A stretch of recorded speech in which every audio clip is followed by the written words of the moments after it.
ছিল এক নাপিত, তবে তাকে নাপিত বললে সে খুব রেগে যেত। একবার দুটি ছেলে আপন মনে খেলা করছিল। তখন তারা খেলার ছলেই একে অপরকে নাপিত বলে বসে। আর নাপিত বেটা সেই পথ দিয়েই বাড়ি ফিরছিল।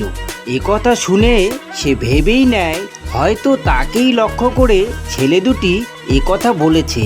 তখন সে রেগে আগুন হয়ে যায় আর হাতের ছাতাটি দিয়ে একটি ছেলেকে উর্দুমার্দম মারতে থাকে।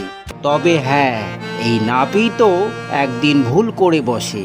তার মেয়ের বিয়ের দিন সে অন্য একজনকে নাপিত বলে বসে।